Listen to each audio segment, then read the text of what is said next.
Keluaran pasal 21 tentang hak budak Ibrani. Inilah peraturan-peraturan yang harus kau bawa ke depan mereka. Apabila engkau membeli seorang budak Ibrani, maka haruslah ia bekerja padamu 6 tahun lamanya. Tetapi pada tahun yang ke-7, ia diizinkan keluar sebagai orang merdeka dengan tidak membayar tebusan apa-apa. Jika ia datang seorang diri saja, maka keluar pun ia seorang diri. Jika ia mempunyai istri, maka istrinya itu diizinkan keluar bersama-sama dengan dia. Jika tuannya memberikan kepadanya seorang istri dan perempuan itu melahirkan anak-anak lelaki atau perempuan, maka perempuan itu dengan anak-anaknya tetap menjadi kepunyaan tuannya, dan budak laki-laki itu harus keluar seorang diri. Tetapi jika budak itu dengan sungguh-sungguh berkata, "Aku cinta kepada tuanku, kepada istriku, dan kepada anak-anakku. Aku tidak mau keluar sebagai orang merdeka," maka haruslah tuannya itu membawanya menghadap Allah, lalu membawanya ke pintu atau ke tiang pintu, dan tuannya itu menusuk telinganya dengan penusuk, dan budak itu bekerja pada tuannya untuk seumur hidup. Apabila ada seorang menjual anaknya yang perempuan sebagai budak, maka perempuan itu tidak boleh keluar seperti cara budak-budak lelaki keluar. Jika perempuan itu tidak disukai tuannya yang telah menyediakannya bagi dirinya sendiri, maka haruslah tuannya itu mengizinkan ia ditebus. Tuannya itu tidak berhak untuk menjualnya kepada bangsa asing, karena ia memungkiri janjinya kepada perempuan itu. Jika tuannya itu menyediakannya bagi anaknya laki-laki, maka haruslah tuannya itu memperlakukannya seperti anak-anak perempuan berhak diperlakukan. Jika tuannya itu mengambil perempuan lain, ia tidak boleh mengurangi makanan perempuan itu, pakaiannya, dan persetubuhan dengan dia. Jika tuannya itu tidak melakukan ketiga hal itu kepadanya, maka perempuan itu harus diizinkan keluar dengan tidak membayar uang tebusan apa-apa.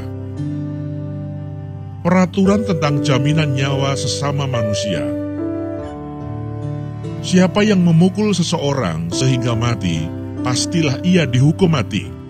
Tetapi jika pembunuhan itu tidak disengaja, melainkan tangannya ditentukan Allah melakukan itu, maka aku akan menunjukkan bagimu suatu tempat kemana ia dapat lari. Tetapi apabila seseorang berlaku angkara terhadap sesamanya, hingga ia membunuhnya dengan tipu daya, maka engkau harus mengambil orang itu dari mezbahku, supaya ia mati dibunuh. Siapa yang memukul ayahnya atau ibunya, pastilah ia dihukum mati.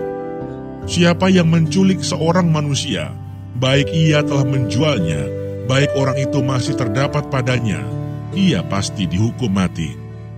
Siapa yang mengutuki ayahnya atau ibunya, ia pasti dihukum mati. Apabila ada orang bertengkar dan yang seorang memukul yang lain dengan batu atau dengan tinjunya, sehingga yang lain itu memang tidak mati, tetapi terpaksa berbaring di tempat tidur, maka orang yang memukul itu bebas dari hukuman. Jika yang lain itu dapat bangkit lagi dan dapat berjalan di luar dengan memakai tongkat, hanya ia harus membayar kerugian orang yang lain itu, karena terpaksa menganggur dan menanggung pengobatannya sampai sembuh. Apabila seseorang memukul budaknya laki-laki atau perempuan dengan tongkat, sehingga mati karena pukulan itu, pastilah budak itu dibalaskan. Hanya jika budak itu masih hidup sehari dua, maka janganlah dituntut belanya, sebab budak itu adalah miliknya sendiri. Apabila ada orang berkelahi dan seorang dari mereka tertumbuk kepada seorang perempuan yang sedang mengandung, sehingga keguguran kandungan tetapi tidak mendapat kecelakaan yang membawa maut, maka pastilah ia didenda sebanyak yang dikenakan oleh suami perempuan itu kepadanya, dan ia harus membayarnya menurut putusan hakim. Tetapi jika perempuan itu mendapat kecelakaan yang membawa maut, maka engkau harus memberikan nyawa ganti nyawa, mata ganti mata, gigi ganti gigi, tangan ganti tangan, kaki ganti kaki, lecur ganti lecur, luka ganti luka, bengkak ganti bengkak. Apabila seseorang memukul mata budaknya laki-laki atau mata budaknya perempuan dan merusakkannya, maka ia harus melepaskan budak itu sebagai orang merdeka pengganti kerusakan matanya itu. Dan jika ia menumbuk sampai tanggal gigi budaknya laki-laki atau gigi budaknya perempuan, maka ia harus melepaskan budak itu sebagai orang merdeka pengganti kehilangan giginya itu. Apabila seekor lembu menanduk seorang laki-laki atau perempuan sehingga mati, maka pastilah lembu itu dilempari mati dengan batu dan dagingnya tidak boleh dimakan. Tetapi pemilik lembu itu bebas dari hukuman. Tetapi jika lembu itu sejak dahulu telah sering menanduk dan pemiliknya telah diperingatkan, tetapi tidak mau menjaganya, kemudian lembu itu menanduk mati seorang laki-laki atau perempuan, maka lembu itu harus dilempari mati dengan batu, tetapi pemiliknya pun harus dihukum mati. Jika dibebankan kepadanya uang pendamaian, maka haruslah dibayarnya segala yang dibebankan kepadanya itu sebagai tebusan nyawanya. Kalau ditanduknya seorang anak laki-laki atau perempuan, maka pemiliknya harus diperlakukan menurut peraturan itu juga. Tetapi jika lembu itu menanduk seorang budak laki-laki atau perempuan, maka pemiliknya harus membayar 30 sikal perak kepada tuan budak itu, dan lembu itu harus dilempari mati dengan batu. Apabila seseorang membuka sumur, atau apabila seseorang menggali sumur dengan tidak menutupnya, dan seekor lembu atau keledai jatuh ke dalamnya, maka pemilik sumur itu harus membayar ganti kerugian.